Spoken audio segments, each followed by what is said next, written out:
Assalamualaikum warahmatullahi wabarakatuh. Ananda para juara yang dirahmati oleh Allah Subhanahu wa taala. Bagaimana kabar antum semuanya? Alhamdulillah, luar biasa, Allahu Akbar. Ananda para juara tetap semangat ya. Meskipun dalam kondisi pandemi ini Allah hendak menguji kita dengan kesabaran.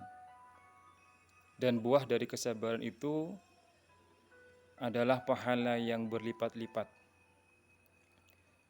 Pun juga ketika antum melaksanakan PTS hari kedua, antum sudah melaksanakan pekan PTS yang pertama dengan lancar, alhamdulillah. Tentunya itu semuanya adalah berkat usaha antum, berkat usaha ayah bunda antum yang telah mendampingi antum, dan juga adalah berkat dari kemudahan yang diberikan oleh Allah Subhanahu wa taala. Pada kesempatan kali ini Ustadz akan menyampaikan sebuah BSI yang berjudul Berbakti kepada Kedua Orang Tua.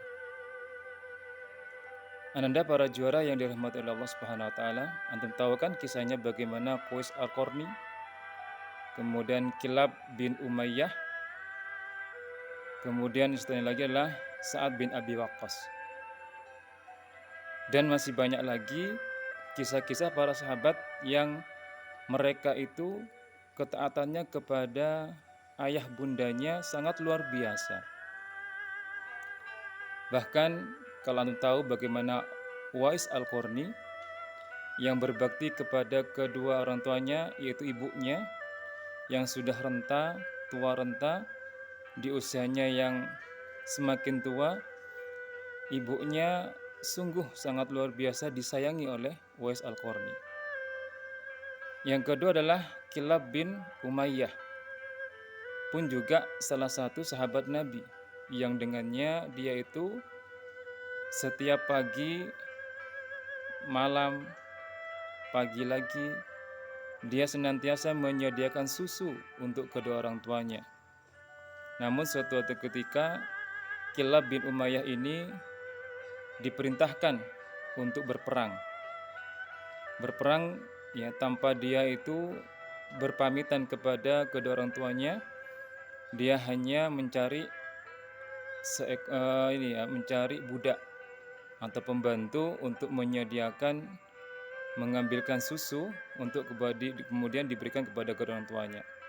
Namun apa yang terjadi ketika yang memberikan itu adalah seorang budak, itu terasa oleh kedua orang tuanya. Bahkan orang tuanya itu sampai dalam istilahnya itu mengancam, kalau Kilab bin Umayyah tidak sampai pulang menemui kedua orang tuanya, maka dia itu akan menjadi anak yang durhaka. Kemudian yang ketiga adalah Sa'ad bin Abi Waqqas, seorang sahabat yang digambarkan di dalam sebuah hadis itu adalah dia adalah sebagai pemuda yang nanti senantiasa akan mendapatkan surga. Masya Allah. Apa lantarannya? Lantarannya ternyata Sa'ad bin Abi Waqqas, dia itu adalah orang yang ketiga masuk Islam. Dan dengannya dia itu mendapatkan cahaya dari Allah SWT untuk patuh taat kepada orang tuanya, meskipun orang tuanya, ibunya salah satunya, yang mengancam dia untuk tidak makan. Loh, kenapa Ustaz? Kok tidak mau makan? Ternyata ibunya itu masih menganut agama selain Islam. Dia bilang kepada Sa'ad, wahai Sa'ad, seandainya engkau tidak kembali kepada agama nenek moyangmu, aku, kata ibunya, tidak akan pernah makan biar engkau sedih. Namun apa yang dikatakan oleh Sa'ad bin Abi Waqqas? Dia mengatakan, wahai ibuku, ya, seandainya ibuku punya 70 nyawa dan satu persatu keluar, maka aku tidak akan pernah meninggalkan keyakinanku atau agama ini selamanya. Masya Allah. Namun Sa'ad bin Abi Waqqas tetap sayang kepada ibunya. Bahkan ketika itu Nabi Muhammad SAW menatap langit seolah-olah malaikat hendak menyampaikan sesuatu kepada Nabi Muhammad terkait Sa'ad bin Abi Waqqas. Lantas Nabi Muhammad SAW menyampaikan kepada sahabat, "Wahai sahabatku, nanti akan ada seseorang yang dijamin surga oleh Allah Subhanahu wa taala." Namun tiba-tiba Sa'ad bin Abi Waqqas berjalan. Masya Allah, itulah sosok seorang Sa'ad bin Abi Waqqas yang teguh pendirian. Makanya di sini hadis yang disampaikan oleh Nabi Muhammad SAW terkait ibu menduduki posisi yang pertama. Ketika ditanya, ada salah satu sahabat yang bertanya, "Wahai Nabi Muhammad, wahai Rasulullah, siapakah yang pertama kali aku taati?" Rasul mengatakan, "Ibumu." "Siapa lagi?" "Ibumu." "Siapa lagi?" "Ibumu." Kemudian yang keempat baru adalah ayahmu. Karena pentingnya ketaatan kepada ibu, maka seharusnya engkau berbangga.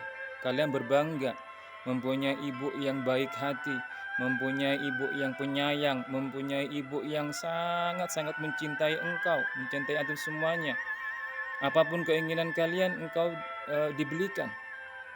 Tapi di sisi lain ada juga seorang ibu yang tega membunuh anaknya. Ada. Ingat, antum masih remaja, antum masih kecil. Nanti ketika ibu sudah mulai tua, kemudian kalian sudah beranjak dewasa, engkau sibuk dengan pekerjaannya, ingat, jangan lupakan ibu antum, doakan mereka, sayangilah mereka. Karena mereka sejatinya adalah pintu surga kalian. Makanya surga berada di telapak kaki ibu, itu adalah benar-benar adanya. Makanya tetap semangat wahai Anda para juara, mintalah restu ketika engkau melaksanakan PTS. Ya, berdoa, "Wahai ibu, doakan aku agar aku bisa mengerjakan PTS yang baik." Ya, maka teruslah semangat, teruslah mendoakan keduanya, jangan berhenti sampai nanti ibu kita dipanggil oleh Allah SWT dalam keadaan diridhoi, mendapatkan surga. Kalian adalah masa depan mereka yang akan memberikan kemudahan-kemudahan yang lain. Itulah yang bisa saya sampaikan. Jangan sampai berhenti. Sayangilah ibu antum, sayangilah mereka, jangan berhenti-henti. Ya, meminta kepada Allah agar diberikan kesehatan. Ya, sehingga antum menjadi anak yang soleh dan solehah. Terus berjuang, wahai anakku, wahai para juaraku, tetap semangat meskipun dalam kondisi pandemi ini. Dan saya berdoa kepada Allah SWT, semoga kalian semuanya diberikan kemudahan, dilindungi oleh Allah Subhanahu wa taala ya, dari berbagai macam penyakit ini. Akhirul kalam, wassalamualaikum warahmatullahi wabarakatuh.